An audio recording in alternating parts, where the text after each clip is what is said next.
Hi everyone, welcome to my YouTube channel. My name is Kamilla and you're watching Kamilla's Yoga.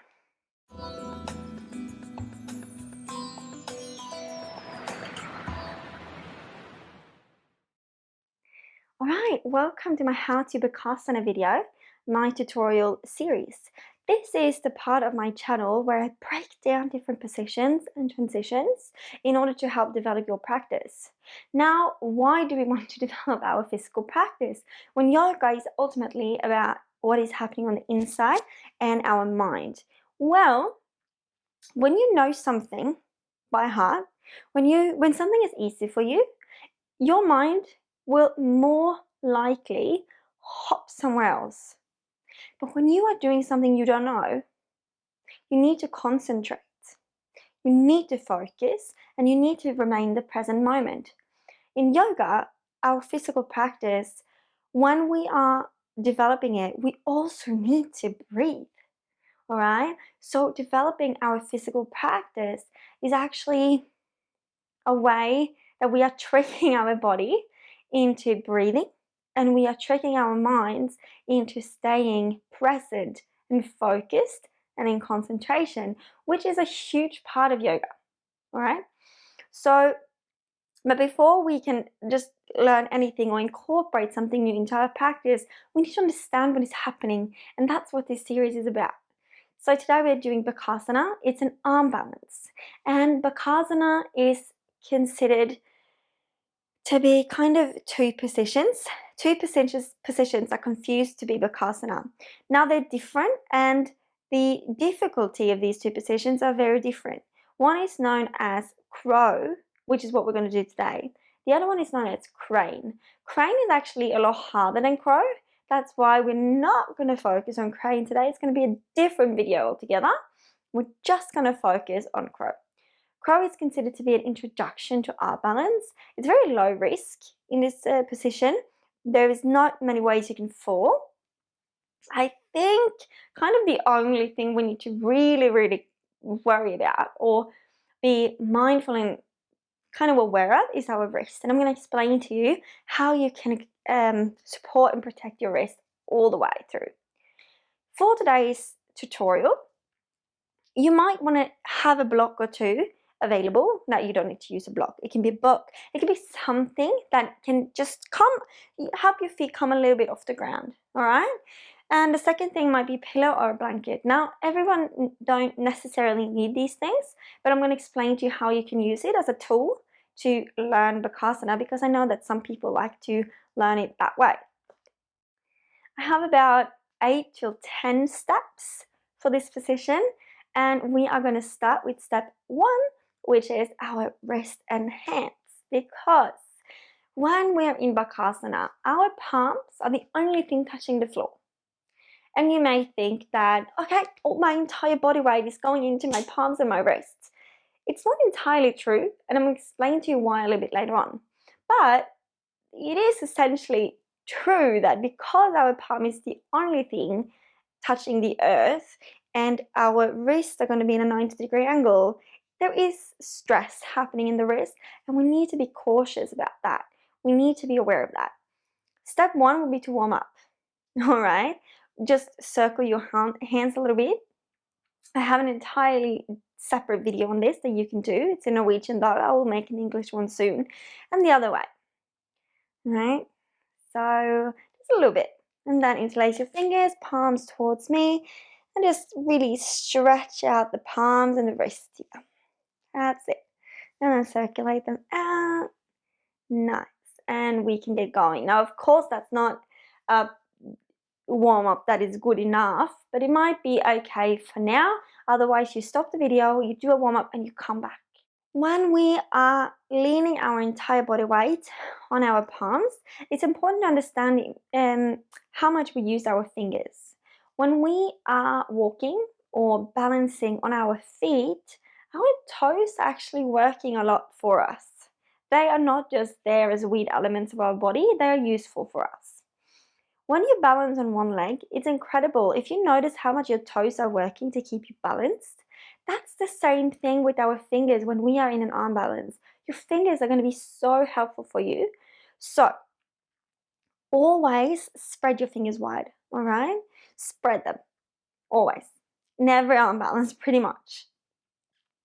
Now, the rotation of your wrist. So it's going to be at a 90-degree angle, but how is your hand going to be? We need to understand that, and that's going to be different for everyone. It depends on the anatomy in your joints and how your bones are stuck together. So a way to figure this out is, of course, to practice and just be mindful that you might need your middle finger to the front. You might need your index finger to the front, or you might even need your ring finger to the front. It depends. You need to understand that and be mindful and explore throughout the practice. Explore how you can keep your hands to protect and release or relieve your wrist from as much stress as possible. All right? We can practice a little bit. We can start exploring that. So come onto all fours now. Spread your fingers wide and let's keep the middle finger to the front and just leaning forward a little bit and back. All right. Right now our arms are straight. So the anatomy from your shoulder and down is going to affect this. Remember that in Bakasana, we're going to keep our elbows bent. So you might want to do this a little bit to explore. Now keep your second finger to the front and explore that. And then ring finger to the front and explore that, keeping your elbows bent. For me, ring finger to the front, no good. It might be good for you though, so that's just a way to keep in mind. For me, in Bakasana, I need to have a middle finger to the front. For any plank position, handstands, etc., I need my second finger to the front because of my overextended elbow joints. All right, so you will learn that along the way. It's just something to keep in mind so that if you are feeling stress in your wrists, a simple rotation in the hand can be the solution for you. Another thing about the fingers and the hands is that you want to kind of claw your fingers into the earth like this. You know, if one of the hands now on the floor, I kind of like to think of it as like a spider leg. It's like an upside down V. So that middle part of your finger is going to come to the sky. That's also, for most people, may not be correct for you, but for most people, that's the right way to do it. You can kind of think of it, if it's hard for you to understand, hard for you to do, it will come with practice. But think of it as if you want to kind of claw your fingers into the earth. You want to grab something, right? And the middle part of your fingers is going to come off the ground. Yeah, that will help you balance. That will also help you from falling forward. Step 2 is just how you're going to position your entire body to start this arm balance. So we're going to start in a bit of a squat on our tippy toes. So your heels are going to come off the ground for this. Of course, if you are super duper flexible in your hips, you can keep your heels to the ground, but essentially you're going to need to lift your heels eventually anyway, so you might as well just start like this. My toes and my knees are pointed out. The toes, they don't matter too much, but in order to keep your knees out, your toes kind of need to follow. So knees and toes pointed out, so they're spread apart, they're opened up. And then we need to know which part of the leg is going to touch the arm. So one part of the leg over here is going to be leaning or resting. I like to say resting more than leaning on our upper arm. So in crane, so the more harder version, it's different because then you want your top of your knee here in your armpit. For crow, much easier. It's going to be the inside of your knee, where the bottom of your leg, your shin, and your thigh meets at the knee. That's the part that should be resting on your upper arm. In order to, create a contact, we need to step into step 3. So I'm on my tippy toes, my knees are out, and I need to put my hands to the earth because that's how I'm going to balance. So I bend my upper body down. In crow, you will have a bit of a turtle back, and I am coming down as far as I can, and I want to create that contact between my upper arm and that inside of my knee. And then I spread my fingers and I place my palms to the earth. I know my middle finger needs to be in the front. I have practiced this a lot time and I have figured that out a long time ago. You may need to explore that a little bit more. From here, we need to we don't want our arms to be too far forward because then we have a very long way to travel. They can't be too close because then let me explain that. So if we are too close to our legs, our elbows are going to become too far down on our legs. So they need to be a little bit apart, a little bit away from you. And then already here, we need to bend the elbows. Because essentially in crow, we want to bend the elbows the whole time. The elbows are not going to be straight. All right? So next step. So we are kind of leaning forward here, spreading the fingers, palms to the earth, heels off the ground. And I have that section between my upper arm and my leg. From here, I want to lift my bum. I lift my bum. All right? And my heels are coming even higher off the ground. Next step will be to lean forward. All right? My toes here will still be touching the ground. I'm not lifting, I'm not flying yet, all right? I am just lifting my bum, heels off, and even higher, and then I'm just leaning forward. Once I have kind of stacked my elbows over my wrist, I'm ready to fly. In order to fly and balance in this position, we want to look forward. It's not going to be looking over here. It's going to be looking about, I don't even know how far that is, but about here.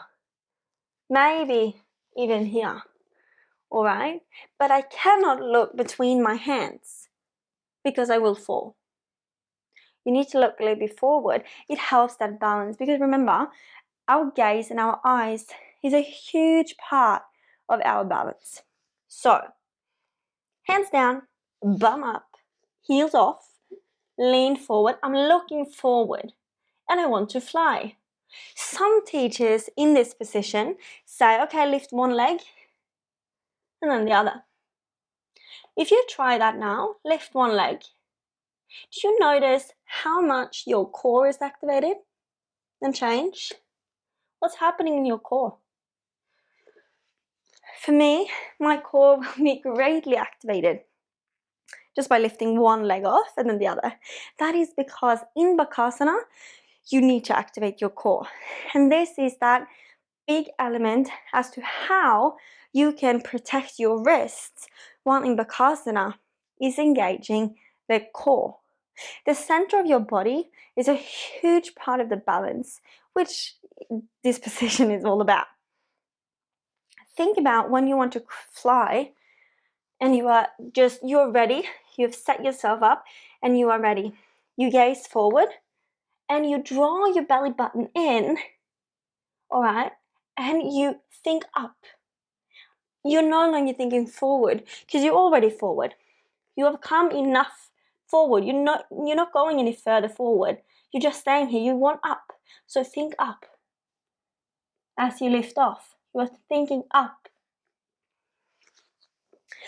What happens then, and this is why in the beginning I said that it's not entirely true that the entire body weight is resting or leaning on your wrists and your hands, because the body is helping to carry itself up. It's lifting itself off. So it's just resting. Yeah, so it's just resting. Let's try that again. So come into position, place your hands down, finding your rotation. Bum up, heels up, and lean forward. Look forward and then see, I don't like taking one and then the other. I like to do both at the same time. Here I'm pressing into the earth with my hands and I'm thinking up, up, up, up, up, up with my whole body. A lot of people are facing this issue here. All right? That is because I think a lot of people underestimate the amount of work that your legs are doing. Your arms are not the reason your legs stay in place. Your legs are the reason your legs stay in place. I'm engaging my entire inner thighs, my thighs, but especially the inner thighs, to kind of suck it all in and keeping myself up. Whenever I come here and I relax my legs, they fall down. All right, so that solution to that problem is engaging your thighs. Now, of course, the other problem that a lot of people are facing is falling forward. And that's, I think, where a lot of the fear is. Because if you fall forward, you know, your head is going to come to the earth and it's going to be harder to balance, or you're not going to balance. The reason you are falling forward is because you are thinking forward as your legs come off the ground. So if I'm here and I'm thinking, okay, I'm just going to go up, it's way harder for me to balance there. That's why we break it down. That's why I put myself in position, leaning forward with my toes to the ground. Then when I'm kind of thinking, okay, I'm going to lift off the ground, I no longer think forward. I am as far forward as I need to be. And the only thing lifting is my legs. And my body's going up, not forward. And I said in the beginning that there's a couple of props that we can use. One of them is a blanket. Putting the blanket or a pillow here will kind of mentally support you from being afraid of falling forward. And the reason I'm saying it that way, or phrasing it that way, is because one of the reasons that this is a beginner's hand balance is because you're not falling too far. So the amount of damage that fall is going to have on you is not so great. So you're not going to fall far. But keeping a pillow there will of course prevent you from hurting yourself if you fall. So put a pillow right here, and it will help you. And other thing I see a lot of people and students do is that they do this. Because they're afraid of falling forward, they kind of put their head down in the beginning. Yeah. And then they think, okay, let's come up from here. Now that is super hard because you need so much strength in your core, shoulders, and arms. And you need to move your gaze from between your legs to forward. Don't do that. That's like 10 times harder than what I just did. So just avoid that altogether. That comes way later in the practice, all right? Now, the second prop I was mentioning are the blocks or the books or whatever that lift your legs a little bit higher. This is not something I usually teach to my students, but I know that a lot of people find it a helpful tool. Personally, I don't like this tool, but I know that people are different and we learn in different ways. So what you can do then is take 1 or 2 blocks and you stand on here. And the reason why this is helpful for some people or for many people is because it kind of lifts your bum and your legs up, and it's easy for you to kind of come up here. The danger here then is to come too far forward and then fall forward your head. But that is a tool you can use. So let's summarize the different steps now. Step number 1, your wrists, your palms to the earth. Spread your fingers, find your rotation. That's the start. Step number 2, come onto your tippy toes, squat down, knees out. That's where we are.